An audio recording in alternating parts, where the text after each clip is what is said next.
Olá, meus amigos, muito boa tarde. Meu nome é Manuel Lobato e eu sou advogado. E hoje vamos falar de um tema um tanto quanto complexo e, sobretudo, um tema muito longo. E justamente por isso, neste vídeo, eu tentei ser o mais objetivo possível. Entretanto, eu escrevi um pequeno artigo que está na descrição. Caso eventualmente vocês queiram se aprofundar, é só dar uma lida. Hoje vamos falar sobre os métodos de interpretação da prova e a veracidade dos evangelhos de Jesus Cristo. Eu não sei se algum de vocês já se questionou se, eventualmente, os evangelhos de Jesus têm uma procedência verídica ou não. Porém, neste vídeo eu irei aplicar alguns métodos de interpretação para justamente você perceber se efetivamente aquilo tem procedência ou não. Vamos lá. Os juízes julgam consoante o princípio da livre interpretação da prova. Entretanto, para eles obterem um juízo de convicção mais apurado acerca do conjunto probatório de determinado processo, eles aplicam alguns métodos de interpretação. E dentre esses métodos, eu gostaria de salientar um dos princípios principais que auxiliam na interpretação da prova, chama-se princípio da independência das provas. O ilustre jurista, autor do livro Dos Delitos e das Penas, chamado Cesare Beccari, nos ensina como é que podemos saber se esta prova tem veracidade ou não. Basicamente, ele nos põe a seguinte situação. Imaginemos que, em um determinado processo, existem inúmeras provas. E essas provas são analisadas separadamente.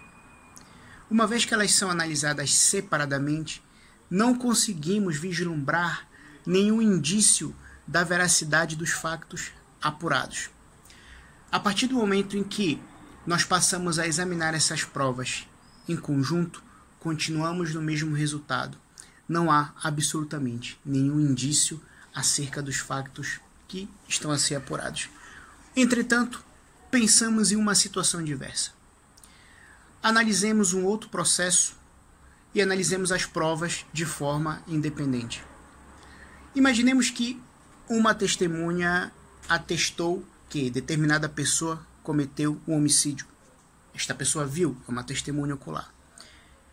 O depoimento desta pessoa, por si só, já tem um caráter que pode gerar um indício de autoria.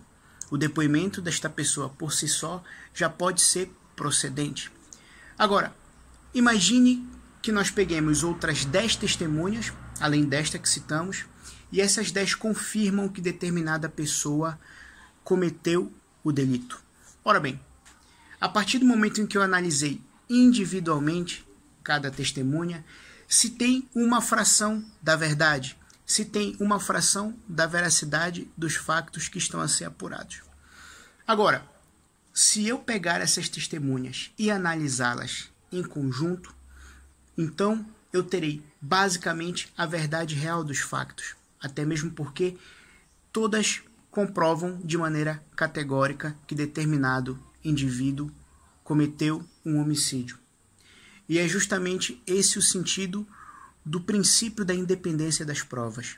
Cesare Beccari quis dizer aí que, se uma prova demonstrar uma fração da verdade, esta prova tem procedência e tem veracidade. E se esta prova for unida às outras que demonstram a mesma veracidade, certamente este processo chegou ao ápice da finalidade de demonstração da verdade real.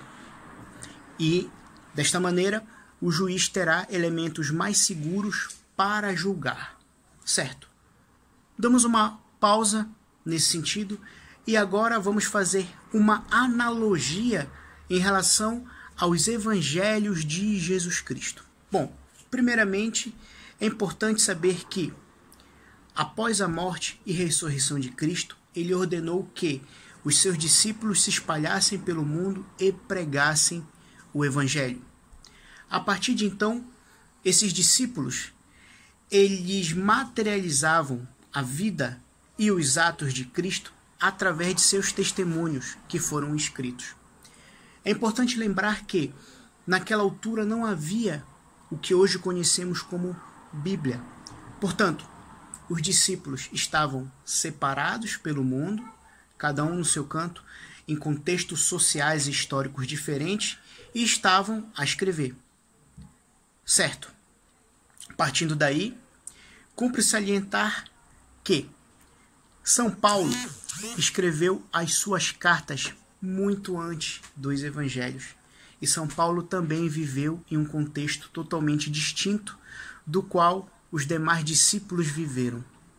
Entretanto, embora São Paulo tivesse escrito as suas cartas antes, a partir do momento em que nós passemos a analisar em conjunto as cartas de São Paulo com os demais evangelhos que ao todo compõem os 27 livros do Novo Testamento, observamos que, embora os autores destas cartas, destes testamentos, destes depoimentos, fazendo uma analogia ao processo penal, tenham vivido em contextos históricos e sociais distintos, a mensagem é basicamente a mesma. Ora, e não paro por aí. O próprio Antigo Testamento, desde Gênesis até o seu último livro, faz várias referências acerca da vinda, morte e ressurreição de Cristo.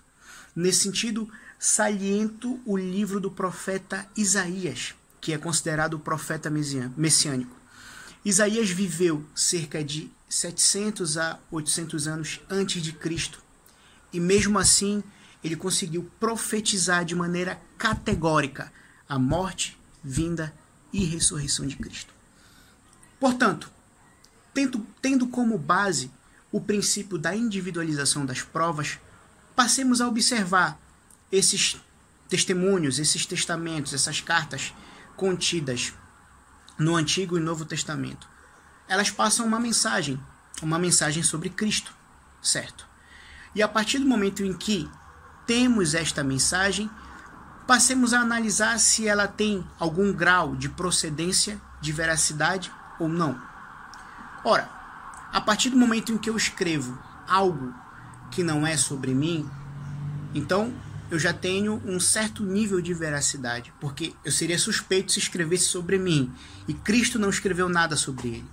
Tudo que sabemos sobre Jesus foi escrito pelos historiadores, pelos seus discípulos e etc. Então, passamos a observar alguma afirmação sobre Jesus. E temos uma prova dessa afirmação, que são as cartas de São Paulo, certo? A partir de então, passemos a analisar os outros depoimentos sobre Jesus, dos outros evangelhos, seja de São Marcos, São Mateus, São João, São Lucas, etc. A partir de então, temos diversas testemunhas, diversos homens que escrevem a mesma mensagem sobre o mesmo homem. Mensagem essa que foi escrita em contextos históricos e sociais distintos.